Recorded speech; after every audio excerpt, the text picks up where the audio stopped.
Dear students, একটা lab report writing করতে গিয়ে অনেক স্টুডেন্ট অনেক সময় উল্টাপাল্টা করে থাকে। সেই অবজারভেশনের ভিত্তিতে আমি মোটামুটি একটা রিপোর্ট তৈরি করেছি একটা টপিকের উপরে। এইটুকু লিখলেও যথেষ্ট হবে আমি আশা করি।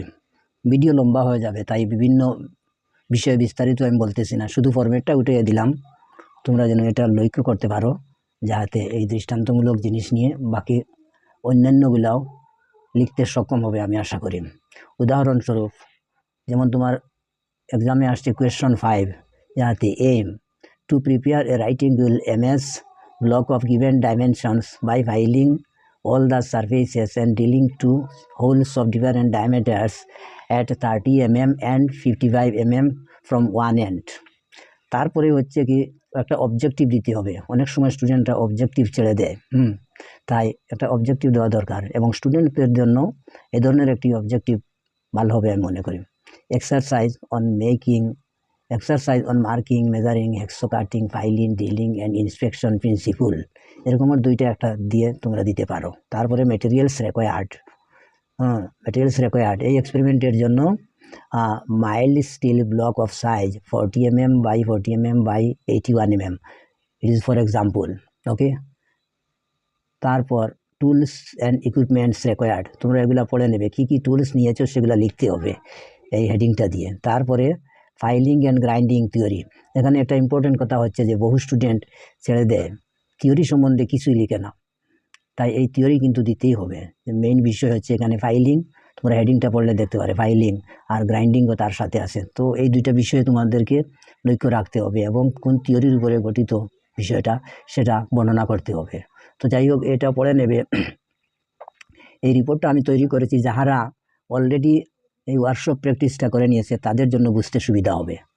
তো যাই হোক, এখানে ফাইলিং অ্যান্ড গ্রাইন্ডিং থিওরি দিতে গিয়ে ফাইলিংয়ের থিওরিটা প্রথমে তোমরা বলবে যে filing A file, what is a file এবং কীভাবে কী কী ইউজ হয়, কোথায় ইউজ হয়, এর মেইন একটা কিছু উল্লেখ করতেই হবে এবং তার ওয়ার্কিং প্রিন্সিপল এবং তার একটা ডায়াগ্রাম দিতে হবে, যেমন এখানে দেওয়া আছে।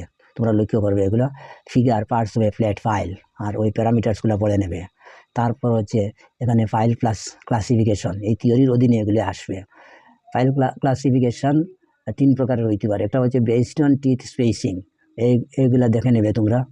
তারপরে based on shape, geometric shape অনুযায়ী flat file, square file, round file, half round file, knife, triangular file, knife file, etcetera. তারপরে হচ্ছে বেসড অন টিথ কম্পাউন্ডিং, এগুলা দেখে নেবে, খুব সংক্ষেপে লেখা হয়েছে। তারপরে এখান থেকে ডিলিং সম্বন্ধে কিছু একটা লিখতে হবে তার ডায়াগ্রাম সহ। So on the other hand, a drill machine is mainly used for making holes by rotating and pressing a multi-point cutter called a drill bit in a fixed job. The machine is generally driven by an electric motor. Metals removed in the form of spiral chips. A commonly used drill machine is shown below. এই পার্টসগুলো তোমাদেরকে দেখাতে হবে। খুব simple একটা drawing আমি দিয়েছি এখানে, আশা করি তোমরা এটা ফলো করতে পারো। তারপরে তোমরা আসবে প্রসিজিওর লিখতে। এই প্রসিজিওরগুলো পড়ে নেবে, যেহেতু তোমরা ওয়ার্কটা করেছো, এগুলো তোমরা আশা করি বুঝতে পারবে সবটা। এই যে 1, 2, 3, 4 পর্যন্ত ফাইলিংয়ের বিষয়, আর তারপরে finally the work is securely claimed on the drill machine table. The 2 holes of different diameters are made at the desired distances from one end. এই একটা পয়েন্ট তোমরা ডিল সম্বন্ধে দেবে প্রসিজিওরের মধ্যে। তারপরে আসবে প্রিকশন টেকেন, কী কী প্রিকশন আছে এখানে এগুলা লিখবে এবং দেখবে তোমরা প্র্যাকটিস করতে গিয়ে যা করেছো তার সাথে মিল হবে। তারপর আসবে রেজাল্ট। এখানে একটা বিষয় লক্ষণীয় যে বহু স্টুডেন্ট আছে যারা হায়ার সেকেন্ডারি সায়েন্সের প্যাটার্ন মোতাবিক আগের পৃষ্ঠাতে লিখে নেয় একটা ফিগারটা, রেজাল্টিং ফিগার, কিন্তু সেটা ছিল হায়ার সেকেন্ডারিতে একটা ফরম্যাট ছিল, কিন্তু সব জায়গাতে মনে রাখবে সমান নয়। ক্লাস 7, 8-এর প্রজেক্ট অ্যাক্টিভিটি ছিল, তারপরে ক্লাস 9, 10, তারপরে 12-এ তোমরা পেয়েছো বর্তমান।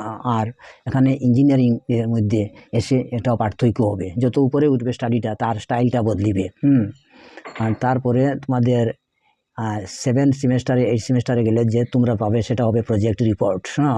আরও স্ট্যান্ডার্ড হতে হবে, আরও অনেক পয়েন্টস যুক্ত করতে হবে এবং স্টাইলটা অনেক বদলে যাবে, এগুলো মনে করতে হবে। তো যাই হোক, ইঞ্জিনিয়ারিং ফার্স্ট সেমেস্টারের জন্য এই ফরম্যাটটা মোটামুটি নর্মাল, এভাবে তোমরাও দিলে ভালো একটা মার্ক পেতে পারো। তো আমার মতে রেজাল্টের অধীনে গিয়ে বলবে যে the required MS block has been prepared as per the above mention procedure, তারপরে এই ফিগারটা যুক্ত করে দিতে পারবে। ওকে, আর ফাইনাল ডাইমেনশন কী কী দিয়েছো এখানে লিখতে হবে, আর কি ব্যাপারে এই ফিগারটা তার ফিগার দিতে হবে। অনেক সময় অনেক স্টুডেন্ট দেখা যায় এই ফিগার সম্বন্ধেও কিছু একটা লিখে না।